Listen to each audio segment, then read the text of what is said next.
An obsession is described as a persistent, powerful, and often uncontrollable preoccupation with a single idea, desire, or feeling.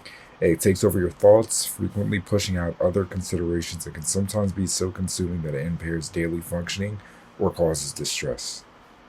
This is another obsession video, and when watching back on obsession and watching a lot of the theories and analysis that other people have done, I feel like people haven't talked about as much the other unseen victim of it. Obviously your main victim is Nikki, right? And then you can talk about how Sarah's a victim, how even to an extent Bear and Ian are victims of their own circumstances. But I think Freaky Nikki, or like the possessed version of Nikki, is also like an unseen victim here, which is weird because obviously, she looks to be like your secondary antagonist, right? When you look at the antagonist for the movie, obviously your protag is Bear, but he's also the so it would make Freaky Nikki kind of the antagonist in a way. But it feels like she's just as much a victim of this whole situation as regular Nikki is. Well, maybe not as much actually. That no, she isn't. But in the sense of that she is completely bored of Bear's desires. When you look at obsession on just the basics, you can come across as thinking that it's like a demonic possession movie, and that's really pushed by when Bears even asks if he would like to talk to real Nikki, who is shown to be like trapped in something similar to like the sunken place, like from Get Out. That's kind of how I interpreted it as. Something where you're kind of along for the ride, but there's nothing you can do, right? Kind of like getting on a roller coaster, like you're there, but there's nothing you can do to change anything, right? And when I look at Freaky Nikki, though, she seems not to be a demon, but more of an entity born out of Bear's wish, right? She is completely new to the human world and is somebody that's completely born out of Bear's obsession, right? She's born out of his desire for Nikki to love him more than anything, right? And we can kind of see that over the course of the movie, how what she does changes depending on how he reacts to everything, right? How she sits there and kind of tries to like change up who she is and try to like mimic human behavior more and more. And as soon as anything gets like really questioned, it's turned into a thing of like, how she'll react violently, because you got to remember, to her, she might be like lacking those human morals that, when you see something weird happening in this movie, especially, it's kind of born from the fact that it doesn't seem like she has the same societal norms that everybody else has. Like all the societal norms that me and you have, we know, okay, I'm not going to do this because that's weird as hell, right? But that isn't the same thing to her, if that makes sense. And so when I look at it, I kind of see her as a victim in the sense that she's kind of forced to go along with it, and her entire existence is completely dependent on Bear, right? So, when you see him pull back and be, a crappy, like, I don't want to say partner, because it's really not a relationship. It's something like much more sinister, right? It never comes across as like an actual relationship to me. It kind of feels like Bear having his like fantasy. That's kind of how it always looks like to me. And it makes sense too, because for Bear's like love of Nikki, you can't even really say it's a love. It's more of a permeance. I want to say, is that the word? I don't know if that's the word actually. I just found out about that word, but let's just stick with obsession, right?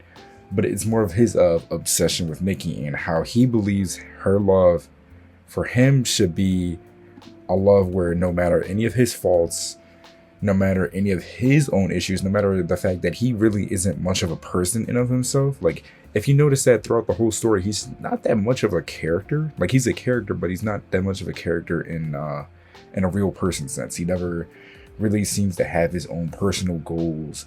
You can kind of point to certain things around other people, but it feels like, especially with him, even visually, he's so bland, right? Like, nothing about him sticks out as a person. Like, nothing about him really seems all that interesting to look at, right? So when you see him, like, it feels like the only times that there's any color surrounding him are when they're kind of involved with other people, right? Or when he's framed with something that has a lot more life in the story, if that makes sense. So when you have Freaky Nikki, it kind of feels like it's a reflection of that, right? It feels like it's a reflection of the fact that there is no real substance beyond the bare bones, right?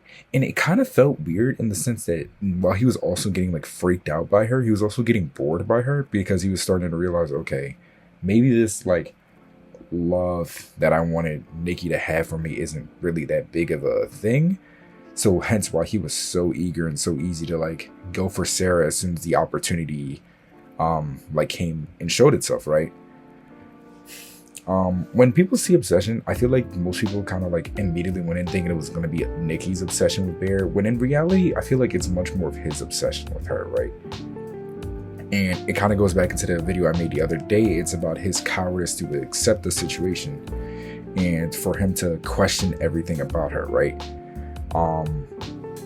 And also it like, and going back onto the point I just made, it feels like his love for her never came from her real traits and that are like desirable, right? I feel like if you look at like regular Nikki, there's a lot of good traits there. You know, a driven person, an artist, a creator, somebody who's very eager to help another person out, you know, somebody that seems very easy to talk to, very sociable too, right? You know, stuff like that. But it felt like when he was talking about his love for her, it was always about like what she's done for him, right? And this Freaky Nikki like entity kind of feels like that's like that encapsulated. It's all of her love is about things that she's doing solely for him without considering how he might want other people to be involved in that, right? She doesn't even consider his friends at all unless they're like directly in her way, you know? Like I feel like she doesn't even like really, she doesn't talk to anybody else that isn't him. And it makes sense because this is again an obsession, his obsession with her. It's born out of the fact that he wants her attention solely on him, you know? And it's crazy because you even see he doesn't really question much from her. He doesn't question because you know he knows that this is not Nikki. This isn't regular Nikki. This is something completely different. But even then, he's very willing to let it all go if she was solely like a little bit more normal. Like even we see, I want to say like almost at the end of the movie where he's all like, just act like Nikki, and she says, I can't, right? So that even proves it even more. Like this is her trying her best to turn into what he wants, right?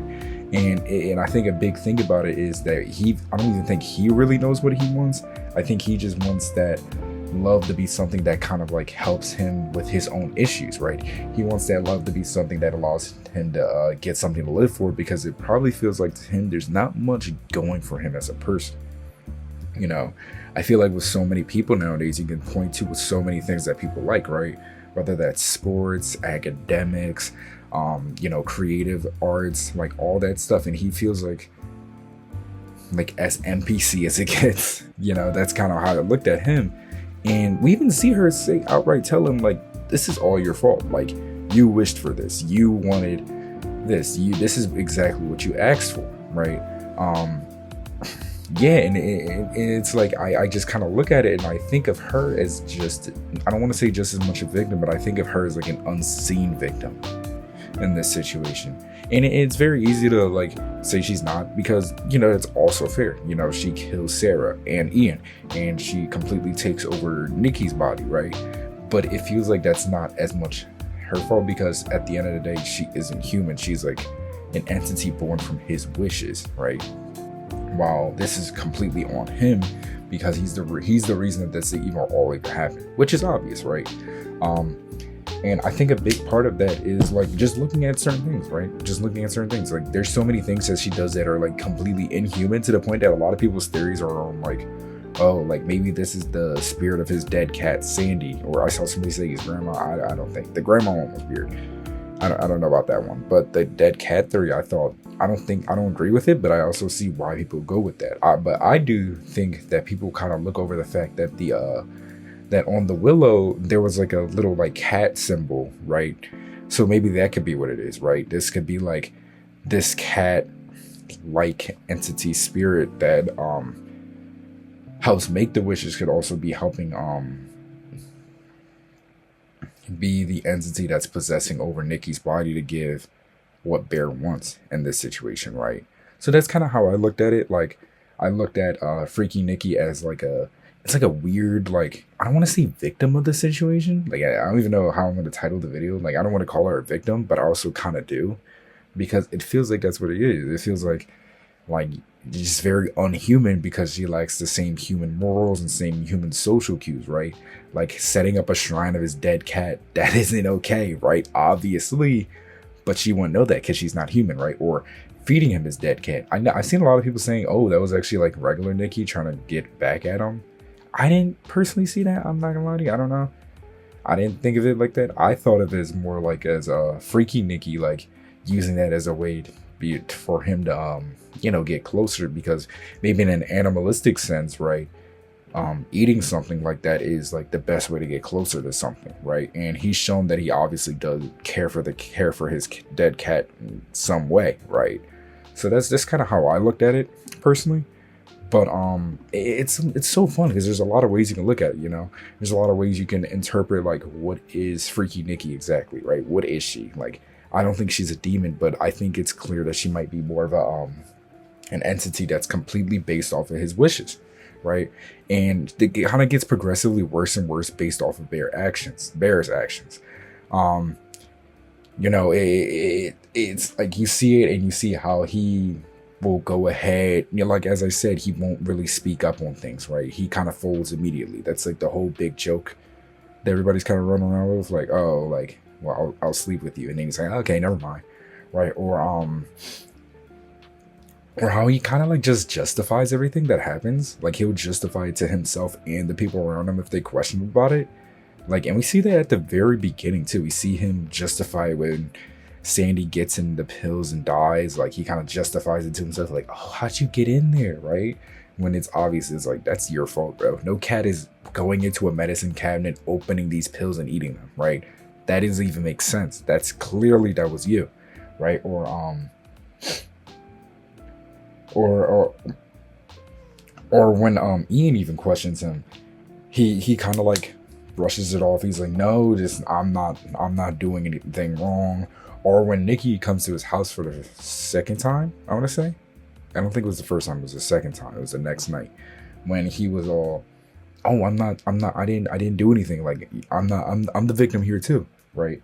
So it kind of feels like she's like kind of progressively getting worse based on the fact that he's not able to put his foot down on what isn't good, right? And it's also like a thing of like what Bear was missing from her as a person, right? You could tell he didn't know everything about her. There was clearly like a little bit of distance between the two. Like, they were clearly good friends, but I feel like there was always like a bit of distance between them, and that part of that is why she acted so rationally, because he was trying to fill in the gaps off who she is, right? So yeah, that was kind of how I looked at Freaky Nikki as like another, like, I really don't want to say victim, but I think I do, of this whole circumstance, right? And me saying that doesn't take away from the fact that Nikki is the biggest victim in this situation. Like, this is terrible, right? But it was more pointed to the fact that this is all like what Freaky Nikki is. Like, she's like a manifestation of Bear's obsession and wish. So it kind of makes sense as to why she does certain things, because it doesn't seem to be human, But yeah, thank you guys for listening or watching, or however you enjoyed this video. I appreciate the love on the previous video. I'm gonna be back with another one. And again, thank you guys so much. I hope you all have a great rest of your day.